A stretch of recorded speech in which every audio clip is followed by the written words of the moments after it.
Hi, my name's Tom Elliott and welcome to another financial markets update for Hodges Real Estate.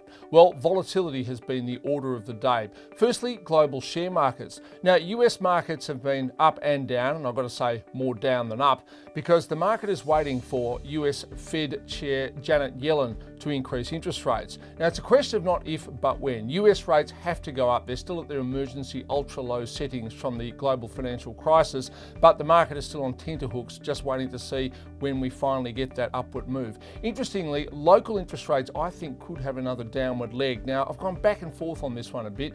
ANZ Bank came out just a couple of weeks ago and said that the official cash rate here in Australia by early 2016 could fall as low as 1.5%. And it's interesting to note that mortgage rates on offer at the moment, there are some financial institutions offering local borrowers rates of just 3.99%. That is the lowest mortgage rate ever in Australia. Other things that have been happening, the Australian dollar's been smashed on global exchanges. Again, interest rates largely to blame there. If Australian rates go down further and as predicted US rates go up, then the Australian dollar could dip permanently below US 70 cents. And what about the Volkswagen scandal? Volkswagen's supposed to be one of the safest car brands on the planet, and there they are, caught by their own admission, cheating on emission standards. Secondly, local politics. It's been unbelievable. This time last month, Tony Abbott was Prime Minister, Joe Hockey was Treasurer. Suddenly we've had a coup within the Liberal Party, Malcolm Turnbull is the new Prime Minister. And perhaps more importantly, Scott Morrison, the can-do man of the coalition, he is now the Treasurer. Now, Hockey was accused of not selling the government's financial message well enough. Only time will tell to see if Scott Morrison does a better job. But let's remember, he did an excellent job stopping the boats. We all know about that.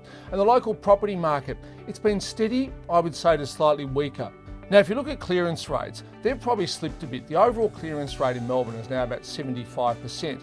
However, houses are still up towards 80%, probably 78, 79. It is apartments that are starting to struggle at auction. There's a lot of new stock in apartments. This is competing with existing stock, and as a result, apartment clearance rates have probably slid down to the low to mid 60s. But overall, agents are still reporting good crowds at auctions, probably 2 to 3 committed bidders rather than 3 to 4 6 months ago, but excellent prices still being achieved. And of course, if local interest rates decline further, as predicted by the ANZ Bank and by me, well, I can tell you the property market probably will only rise. Cheap financing generally means more expensive houses. And of course, if you're thinking about buying or selling a property, be it as your own home or as an investment, don't hesitate to contact your local Hodges office. Their assistance can only add value to the process. For more, visit hodges.com.au.